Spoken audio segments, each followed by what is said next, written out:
Week 6. Week 6, we're a little tired, but we're here though. This is the Elite Report presented to you by Elite Amateur Sports. I am Dorian Brown. I'm Tyler Coleman. Actually, I lied. I said I was tired, but we elite. We don't get tired. So I don't get tired. I don't get tired. For Kevin Gates. Yes, and we're going to jump right into the recap of last week's games. You, my friend, we're at Desmet and Vianney. Desmet, Vianney, instant classics. Desmet had the game in control to me, and then the fourth quarter happened. I don't know. It's hard to gauge why it happened, but it did. Vianney came out and won the game. They stole the game. Kyron Williams, he was special. That running back number 34, 5 yards a pop every time he touched the ball. Seemed like he was a big fella. He's a big fella. He's a big bruising back. And then to end the game, a 32-yard field goal. I think it was a 32-yard field goal. It was a good game all the way through, tight. This man moves to 3-2. And Vianney holds second place now in the MCC, and they have a chance to play CBC and beat them and win out. I don't think it will happen, but they have a chance. You were at Lutheran St. Charles. Yeah, I was at Lutheran St. Charles to see St. Charles. That was our game of the week. I had a good talk with head coach Arlen Harris, and also got to talk to Coach Tripp as well. And I like the direction that Lutheran St. Charles is moving in, to be honest with you. They got a lot of young guys that I like, and it was kind of fun to see their passion. They came out fiery. I want to give a shout out to the St. Charles High School DJ or whoever put the mix together. I was lit, you know what I'm saying? I'm talking about, like, they had me ready to go in the game. Well, I'm going to give you a little quick side note. I called him. I'm like, hey, what's going on with the game? The first thing he mentioned is the DJ. He ain't mentioned no players. He ain't mentioned no coaches. He ain't mentioned the DJ, y'all. The DJ. Yeah, no, I was. I even tweeted out I was amped. They had me rocking. But, no, Lutheran St. Charles was dominant. Arliss Hurd. Yeah. He's big powerful. The freshman, Arlen Harris Jr. Jaden Wanstead, like Ford looked impressive. Good. Yeah. I'm gonna be honest with you. Lutheran St. Charles is young. They got some good things going, and I like the direction that they were moving in. Next week they got their hands full. Yeah, and I also got a chance to sneak over to Trinity, and they were able to get the 71-0 win, which was pretty impressive. Bang bang. Saturday we went to Hazelwood Central homecoming. They retired. I don't want to mess his name up. He's a legend over there. Number 5, they retired the jersey, homecoming. What did you think about the Hazelwood Central Hawks? We seen them week 1, and now we see them week 5. Yeah. Do you see the progression? For sure. I seen a lot of maturity from the players. I thought that they're feeling more comfortable. I said that they were gonna grow and develop. And they got 2 big wins over rivals that I picked against. Yeah, we picked against them. And we're sorry, Hawks. We're sorry. Yeah, you proved us wrong. I will say this: Hazelwood East should have won the game, but they messed up on a lot of. Oh my goodness, a lot of miscues. But one thing I'm gonna say is Hazelwood Central. Every time they made plays. Hazelwood East scored took the lead, they came right back. So I was pretty big shout out to seniors Darius Watson. He came up with some big catches. Jordan Tate came up with some big catches. Big shout out to Sean, the QB. He came up big, and that defense was able to hold the East. You know, I think it was like 6 points in the second half. if I'm not mistaken, something like that. So shout out to them and Coach Davis. He turning that thing around. And before, it was a Hazelwood East kid that was special. And if you weren't at the game, you really didn't get to see. But he had 3 touchdowns that I can remember, I believe. Okay. His name is Jarvarian Hardiman, I believe. He's number 1. I don't know how to pronounce his name. I'm sorry if he mispronounced your name. But he's number 1. He plays receiver. And I was pretty impressed with him. They were doubling him most game. And we thought they could give him the ball a little bit more. Yeah, but he had a kickoff return for a touchdown, caught a touchdown, and I believe he caught one more. I could be wrong. But I like the passion that kid played. Number 53, too. Big ups to number 53 for Hazelwood East. Linebacker. Yeah, linebacker and offensive guard. Sideline. He's a very active kid. Marquette versus Lindbergh came down to the wire. 17-14, another close battle. Marquette wins, and they are, I believe, 5-0, I believe. Or 4-1. I could be mistaken. Marquette. Oh, yeah. No, they're 4-1. They're 4-1. They lost to Kirkwood, 57-32. Yeah. So 4-1. Big shout out to Marquette. And so then you let me down. You let me down bad. 39-6, Miller Career Academy. I seen them in the PHL Jamboree. I knew they were going to be good, and they're hitting their stride now in the heart of the PHL schedule. So, with that being said, our records are now 15-7. We're tied still. Yeah, I'm a little disappointed in myself. I should really be blowing you out of the water, but I keep keeping you around. Nah, I'm just playing. Yeah, we're 15-7. We're 15-7. We're gonna get into the game of the week for this coming up week, and then also other games that we're looking at. But before we do that, we have a special guest, STL today. David Kvidahl. Dispatch, David Kvidahl. And before we talk to Dave, I just want to let you know a little quick background. Yeah, quick. Me and Dave met me when I was a junior in high school. We've been able to keep in contact. We talk on a regular basis, and he's a guy that I appreciate talking high school sports, but he's a good dude. And it's kind of cool that we got him on because, it's my guy. And he's probably the most knowledgeable guy about high school sports. And yeah, you can talk to. He's up there. He's up there for sure. So. You ready to bring him on? Yeah, I mean, come on, let's do it. Hello, we are here with David Kvidahl, writer for STL High School Sports. How you doing, Dave? I'm very well, Tyler. Thanks for having me on the show with Dory. I appreciate that.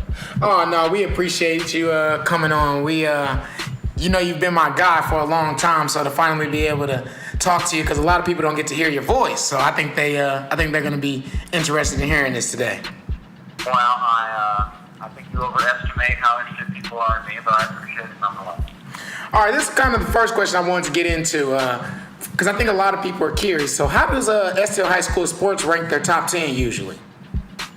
How do we rank our top 10? Yes, sir. Well, we start to figure out who the best 10 teams are and put them in the order we think. If they played head-to-head, ahead would win that head-to-head. And in your top 10, who do you think is probably the most dominant team you've seen so far this year? CC. I think the cadets are head and shoulders above pretty much everybody here. East St. Louis is really good. That would be a great game between the two of them. And it's kind of even that conversation after what they did again at East Side at the Classic in that triple overtime ball game. So I think those 3 teams are kind of head and shoulders above the rest of the field. But, it's only week 5. Okay, Dave, I wanted to get into the amount of D1 athletes we have in the area right now is really high. In your years of covering high school sports, is this the most you've seen? This is by far and away the most talented group of football players I see. Absolutely. I mean, I've been doing this 2001 when I got out of St. Louis. And I can't recall an area class being so loaded and so deep as one group. I mean, there are years that we didn't have this kind of talent over the course of 4 seasons put together. With the amount of offers and exposure and talent that was in the area, it's unlike anything I've seen in my time. Now, some of the old heads talk about they've seen this kind of depth before, but I've never seen it.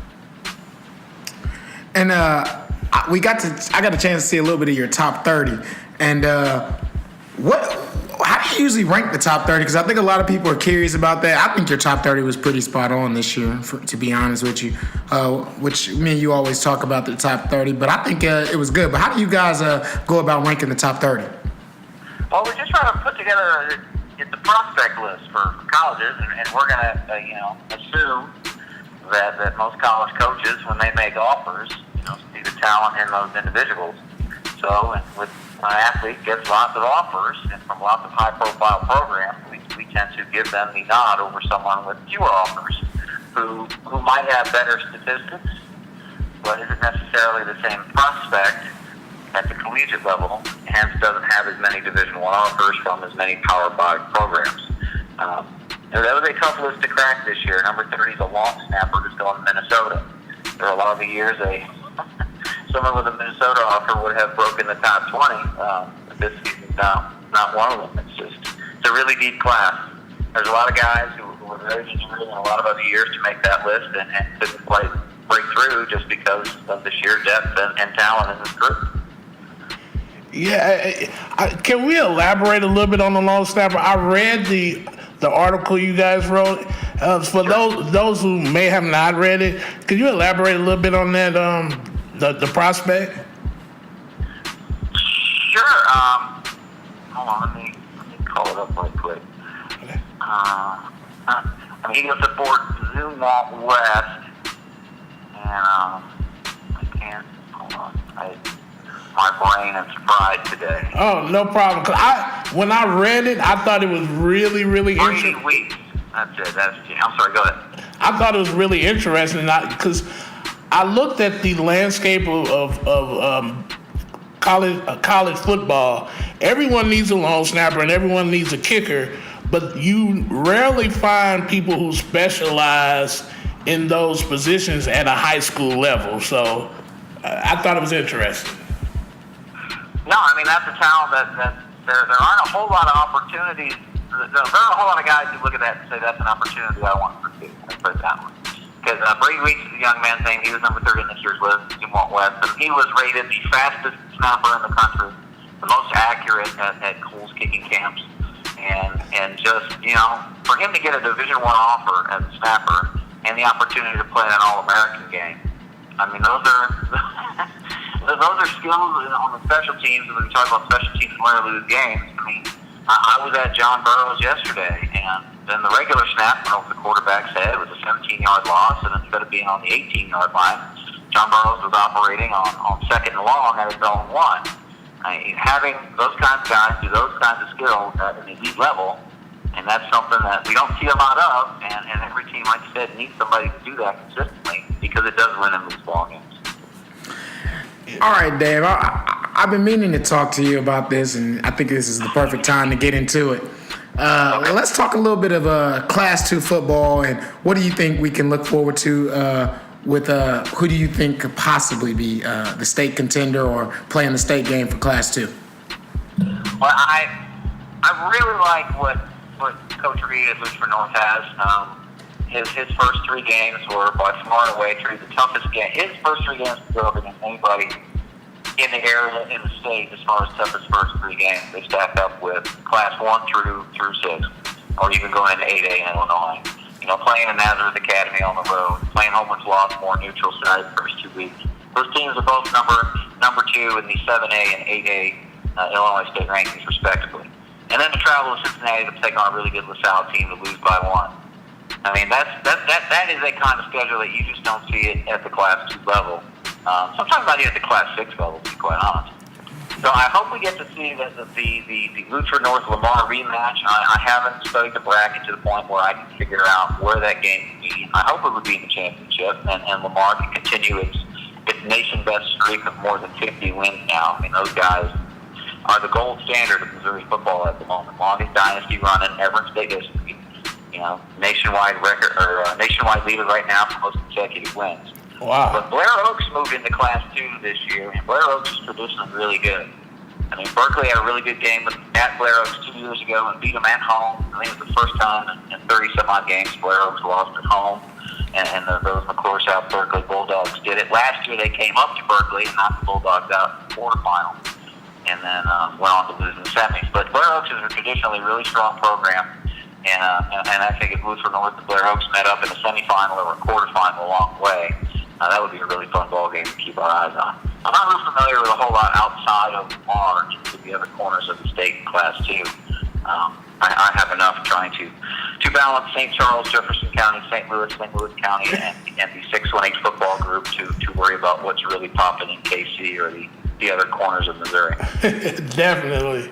The last question for us is, what game are you looking forward to the most on the schedule that's left? That's a good one. This week is a really good Saturday. I hope we get similar weather to what we had yesterday and this weekend. The fall finally came, and it's beautiful. But Saturday is going to be really, really fun. Yeah. St. John's College out of Washington, D.C., National Powerhouse, is going to come up and play at CBC. That's a big one. Kickoff Saturday afternoon. Belleville West and East St. Louis are going to get together at East St. Louis at 1 o'clock on Saturday. That game's going to decide the Southwestern Conference Championship, I imagine. If Eastside wins, then they are all but guaranteed another league crown. If Belleville West wins, all of a sudden things get kind of interesting. So that should be a really good ball game over there. And MICDS and Luther North are gonna knock heads at MICDS on Saturday. Ooh-wee. As well at 1 o'clock. Yeah, I mean there's a lot of really great football games on Saturday afternoon. And Mizzou's off, so I hope everybody gets out to a ball game on Saturday afternoon. And where will you be at? I'm going to go watch CBC, and that was a hard one, and if I had my brother, I wish that game was Friday night, but it's not. So on Friday, I'm going to go watch Chaminade and DeSmet in what I think will be a really fun MCC game. But Saturday, I'm going to go watch CBC and St. John's College out of D.C. That'll be kind of entertaining to see how the local guys home with the national powerhouse. And I know Dorian said this is the last question, but I had just one more to ask you, and this is about your alma mater. So, what do you think we can expect from those St. Louis U Billikens this year? Oh, you're talking basketball. Just a little basketball. St. Louis U football is undefeated and untied since 1918. No, I'm so excited as a Billiken alum from 2001. My freshman year was a guy you might know, Larry Hughes' only year on campus, so yeah. I got a good taste of that. And then the first team in NCAA history to win a playing game in its conference tournament, and then win the conference tournament to earn an automatic berth. That was fun in 2000. So I'm a big basketball back to the Billikens. I couldn't be more excited with Jordan Goodwin, Cartier Gordon, Fred Satch, young Yuri Collins from St. Mary's recently pledged. Karen Hargrove at East St. Louis recently said that they were all in on the Billikens. I think Chapin is going to be rocking this year. Those guys were really starting to kind of put some things together early last season when Jordan Goodwin founded the Triple-Double Club for the Billikens. And then, obviously, the wheels fell off with the really ugly allegations that were leveled against several of the players in the program. And that's really unfortunate.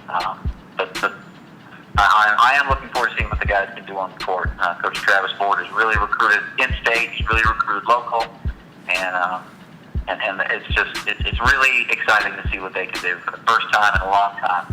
You know, I think the Billikens are going to be a force to be reckoned with, especially in the Atlantic 10. Will they make the NCAA tournament? This year? Yes, sir. I certainly hope so. If you had to bet $100,000 on it, which I know you don't bet, would you put that they're going to the NCAA tournament? Guys, they're filtering in. I think they'll be on the bubble. I think one more year, and they'll be in 2-3 years in a row. I really think that. But it's hard to bet against Jordan Goodwin, man. Agreed. Now, in the last 10 years, it's Brad Beal, Jason Tatum, and Goodwin is in that conversation as the best players I've seen in the area. Just his will to win is second to none. And when he decided to stay home, instead of going to Michigan State, instead of going to Illinois, instead of going to all these other high-profile places that really like bulldogging him, I was pretty stoked that he decided to stay and be a Pelican. I think they're going to be tough. That's high praise, and I think he definitely deserves it. Agreed. Thank you. Well, we appreciate having you on, Dave. We hope to be able to have you on again, talk some more when basketball season rolls around. But it's been a pleasure. Well, thank you, Tyler. Thank you, Dorian. I appreciate it. Thank you. Have a good one. We'll see you on Saturday. Yeah. All right. All right. Once again, we would like to thank Mr. STL today. He's everywhere. I feel like literally. when I think of STL High School sports, I definitely think of Dave Kvidahl. So it was a pleasure having him on. You know what? It was definitely a pleasure. The standard is high when you talk about what he does for the St. Louis community in a whole. Agreed. I think he's a decent guy. But now we're going to get into the meat and potatoes of our podcast, the games that we're looking at and that we'll be attending. What you want to talk about first, man? Let's get into this East St. Louis Belleville West. East St. Belleville West. This is East St. Louis homecoming game, Saturday, 1 p.m., Clyde C. Jordan Stadium, where we was Saturday. We haven't seen Belleville West play yet. We need to do that. We haven't seen him play yet, but I did a little research, being the student that I am of the game. My man DJ Johnson, 83 rushes for 581 yards, 8 TDs.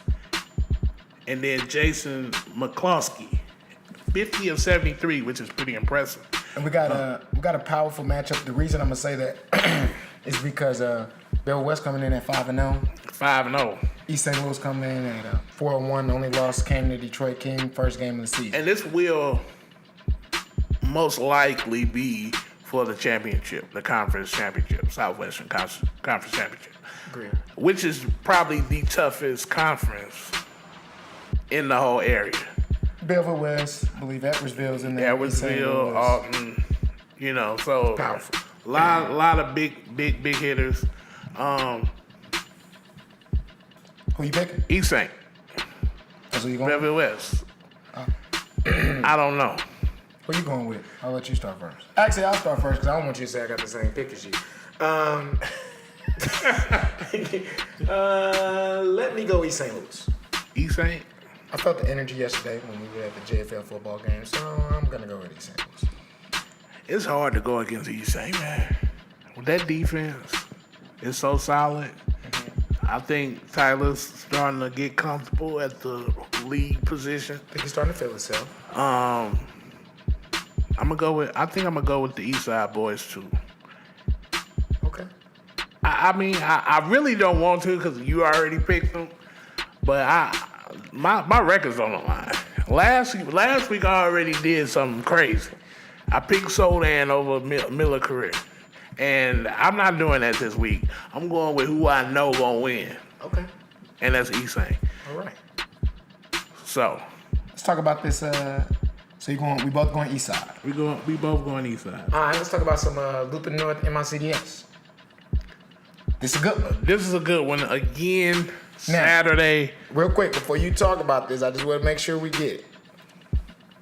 Lutheran North is the best 2-3 team in St. Louis. Just got that out the way. Now, Lutheran North coming in at 2-3, MICDS at 5-0. What's your thoughts? MICDS, very, very, very, very, very tough team. Bundy and Purdy's gonna come with that. Purdy just committed to Holy Cross as well. I think. Yes, congratulations, Mr. Purdy. Congratulations. The run game is solid. The defense is solid. But Lutheran North is really good. They are really good. I got Lutheran North. I have Luther North as well, but I want to talk about MICDS Graham Bundy Jr. One quick thing about him, if you didn't know, he's one of the top lacrosse players in the nation. Yes. So, it's kind of cool that he's good at two sports. So I just wanted to give that a quick. But even with all that being said, give me the Luther North Crusaders in the football game. Yeah. And I think they'll keep it rolling. Just a quick facts about Luther North right now. Azubuike is the workhorse. He has 64 carries for 517 yards. Devion Harris and Octavius Brown are wrecking havoc. Harris has 5 sacks. Brown has 4. So I don't think they're going to have a chance to be able to pressure the QB because they're going to be running the ball mostly. But good luck with that. Yeah, Billingsley, Jack Buford. Yeah. You know what's kind of funny about this game though is they both kind of are the same with the way they want to impose their will as running. They want to run the football and play very, very, very solid defense. The defensive line would be the key. Agreed. Let's talk about Francis Howard for Samoa West. Teams we haven't seen. Team 2 West. West located teams in St. Charles, sort of. I like Fort Zuma. No, I don't. I like Francis Howell in this one. I would have to agree with you, and I was going to go Francis Howell as well. I was over here crossing my fingers like, I hope he picked Fort Zuma West. I hope that's the one he was going to stick with. So we're going to pick all the same thing. I think for the first time, we're going to pick all of the same teams. And we never do that. We never do that. We usually have at least one game. But I can't go against Francis Howell. I think they're one of the best 3-2 teams in the city. I agree as well. And then Fort Zuma West is kind of down. They don't have as much talent as they usually have. So I'm going to go Francis Howell as well. Okay. Let's talk about our game of the week. Game of the week. Okay. So wait. My bad. Don't even. I'm gonna tease him a little bit. All right, talk to him. We got the South Side South Side versus the Central location private school. I'll just say this: if you in between the lines and you know the players and you know how things are going, you may have heard some chitter chatter going on about who's going to win the game. There's also a backstory to this. You got JFL legends in the freshman. I'm gonna say legends in the freshman as freshmen coming in here. So, and both of them are coming off big weeks, huge weeks. Okay, and it's homecoming. Now let's go and reveal it. Let's go and reveal this. Now let me throw it in the pitch real quick. Oh, okay. Go ahead. I'm gonna throw a slight curveball. I don't think these two teams like each other too much. I don't even think that's a secret. But you know what's crazy? The thing that I do like is both of the coaches cool. Very, very cool, cordial guys. It's gonna be fun. It's gonna be a good one. Let's tell the people where we're gonna be at. Where we going? Vendor, Cardinal Ritter, homecoming, 2K18, I'm sorry. St. Mary's coming into the game off a win against St. Dominic, who is, while it might not be have the names and all the talent, they're a solid team. Solid team. Play Cardinal Ritter tough. 12-10. Okay. St. Mary's beat them by 10. I'm looking forward to see who's going to pose their will first. Both of these teams kind of like to do the same thing. They like to spread you out. They got talented receivers. Cardinal Ritter will run the ball, though. They got some very good, capable backs. Who you like? We have South Side. We have North Side. We have the Dragons. versus the Lions. Lion Pride. They will be playing. You were wrong. It's 701 North Spring Avenue. Oh, I'm sorry. But the field is on Vanderbilt. If you're on Vanderbilt, you can't miss it. Facts. Well, with that being said, give me the Cardinal Ritter Lions to win the game. And I think that they are going to try to show why, hey, St. Mary's, you're very good. Your time is coming. But we up now. We up now. We don't care who got next. And I think that they're going to say, okay, You know what? y'all just got here. This is a statement game It is. for Cardinal Ritter because they've been up and down a little bit. You Been know, hot the last 2 weeks.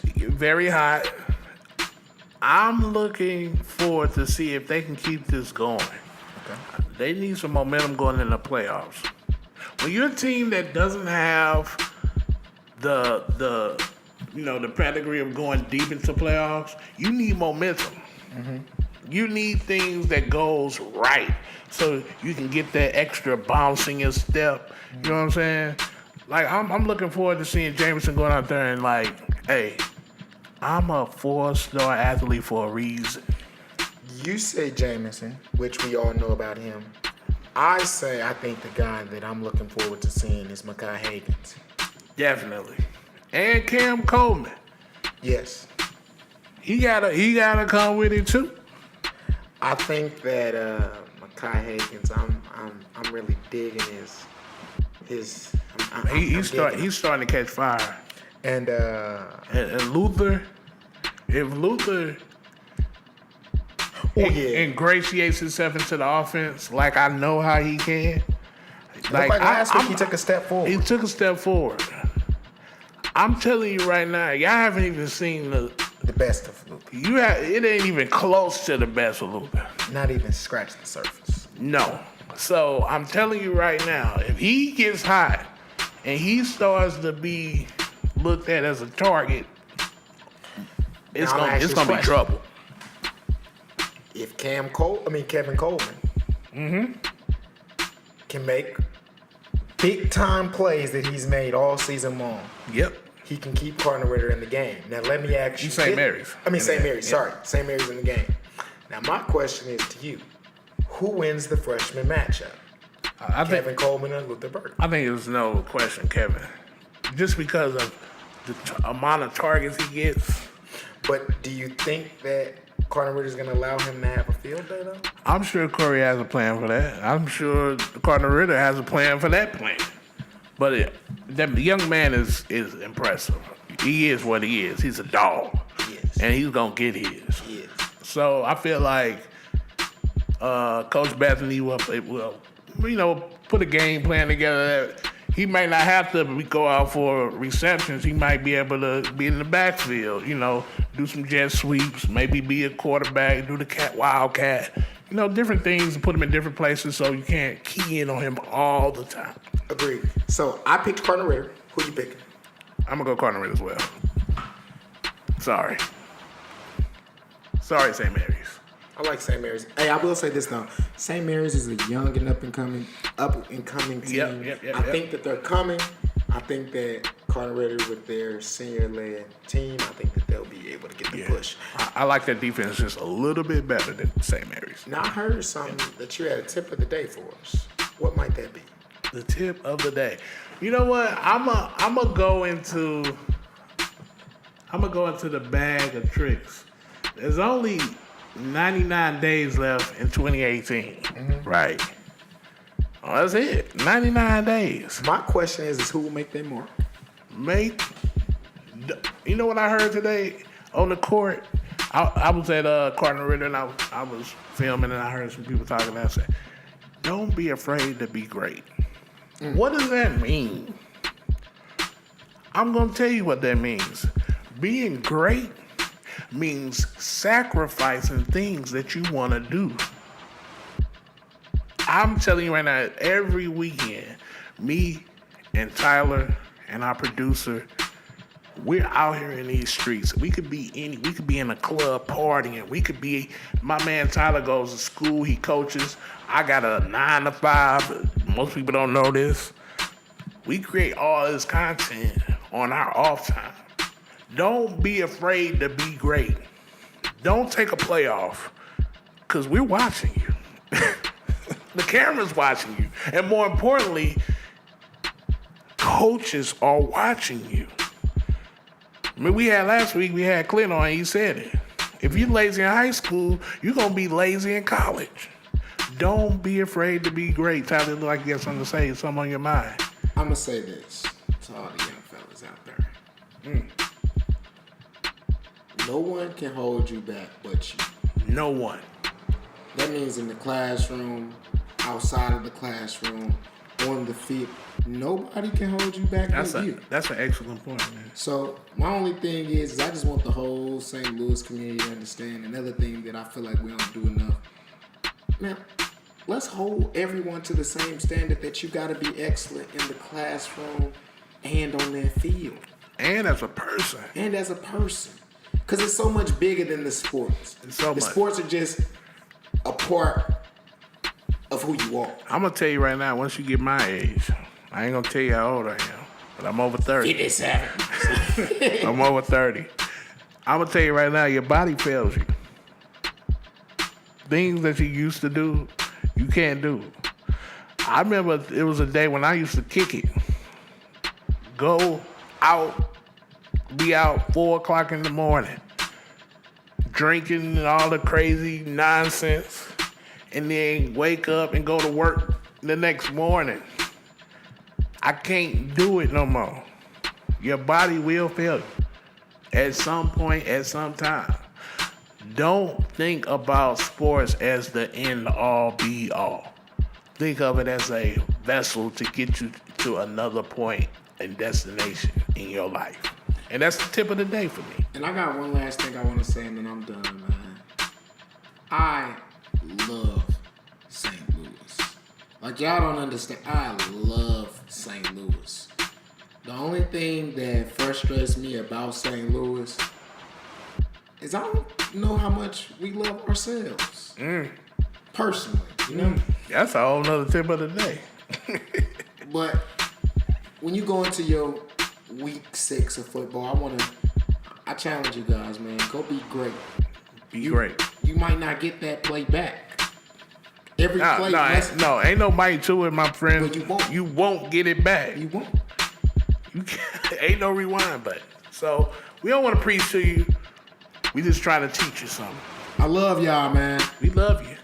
It's the Elite Report, Week 6 podcast. Go download the app. Follow us on Twitter. Follow us on Instagram at Elite AM Sports. We out. We gonna see y'all later, man. I love y'all. Thanks for tuning in to the Elite Report. Subscribe, share, and above all, stay elite.